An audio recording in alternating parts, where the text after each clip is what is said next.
Hi folks, it's Tuesday the 7th of October and I've decided to have a good old rant. So we're going to look at the super rich and £1 billion houses which are the future. We're going to look at the Ebola quickly and we're going to look at airstrikes in Syria.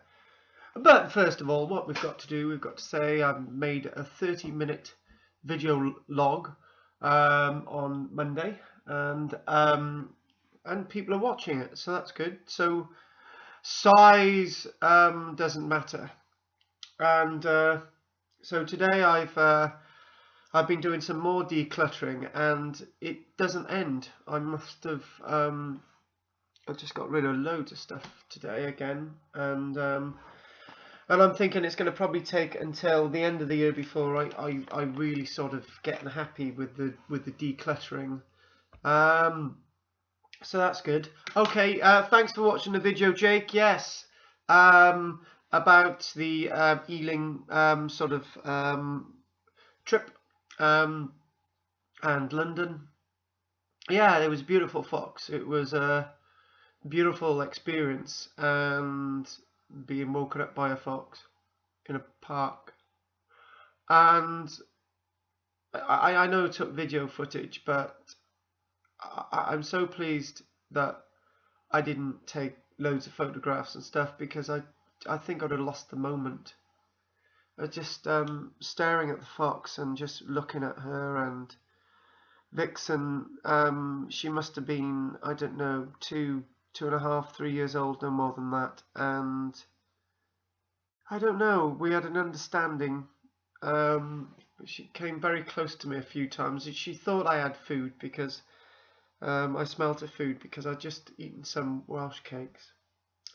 So Jake is a beautiful fox, and again, I've got to say that the production that I was involved in London, Natasha, the director, she really pulled off something that was really special. And I'll repeat, it was one of 3 of the top productions I've been involved in from level of everything.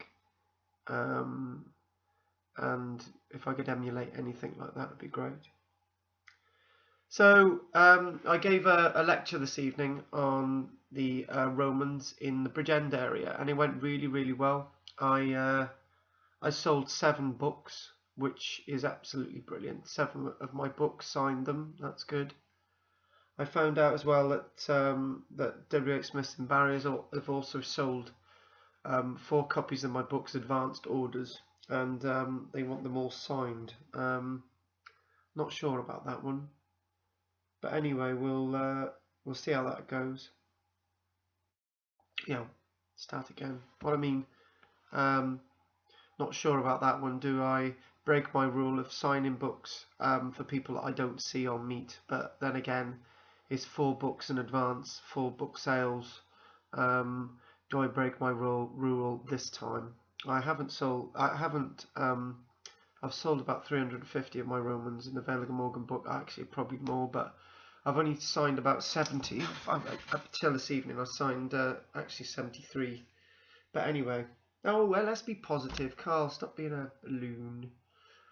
I found out today that I deliberately had something with chocolate in today to see what effect it have on me, and I'm starting to suss out that after having it, I felt so low and actually depressed.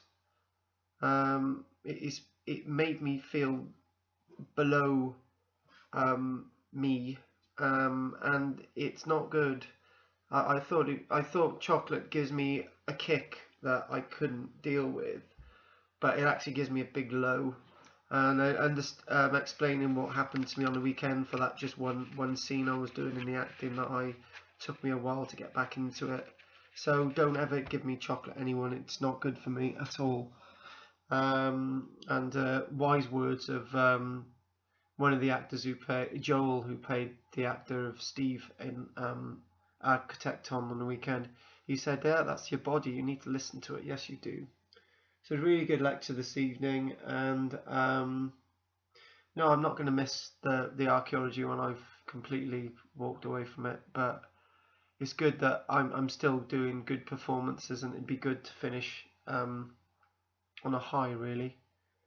Anyway, I just want to look quickly at the Ebola thing. I'm worried about this one. Not sort of projecting myself now at this minute. Oh, I'm worried I'm going to get Ebola or anything. I'm not worried about that. I'm just worried about the fact that there's something not quite right about the Ebola outbreak. Daz Love Grove says, who watches these videos, he says that it's a man-made thing, and the Americans have got a patent on it.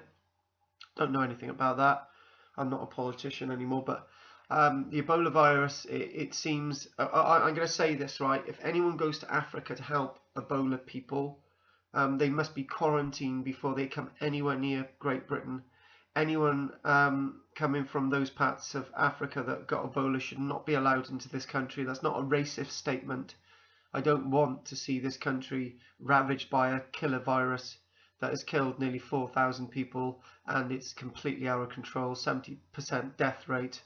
It's like the Great Sweat that took Britain in the 1500s. It's yeah, it's quite destructive, and I don't think we really understand it. And we're getting cases in Europe now of deaths and so on. And if anyone, even British soldiers, 700 of them going out to sort out the Ebola thing in Africa, they before they even allowed back anywhere near Great Britain, because particularly soldiers, if they're going to be all over the place, quarantined and tested over and over again before they're allowed anywhere near back into Great Britain. Sorry guys, you're doing your good job, brilliant job, but we can't allow your wives and children to get Ebola, and you come back and you're to be quarantined. That's what I feel. And anyone quarantined for as long as possible, everything comes out of the system.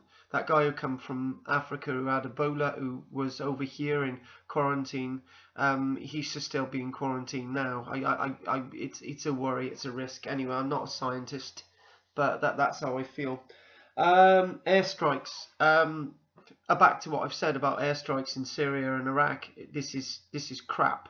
They managed to wipe out a fully mechanized army in the First and Second Gulf War, with good communications, with good respect and all the rest of it. They wiped out Saddam Hussein's army twice within weeks. It's very suspicious that we can't deal with this ragtag of 30,000 Islamic extremists in Iraq and Syria. We should just be able to wipe them out with airstrikes. I don't understand why we haven't. We managed to do that with Saddam Hussein's army. Why can't we do it with a ragtag mob of people without the same equipment that Saddam Hussein had? It doesn't make sense. I don't understand it. There's something not quite right. And yeah, Daz, maybe I agree with you. This is mad. Maybe they don't want the Islamic State to be wiped out in official circles in the West.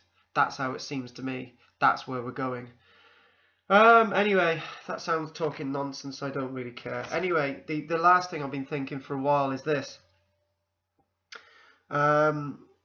It was in about 15, 16 years ago, when I was living in Barry, with Helen and the children. We could have had an opportunity to buy a house for £36,000. Now, this is 15 years ago, right?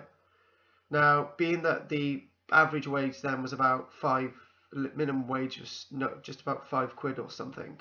Minimum wage is not even 7 now.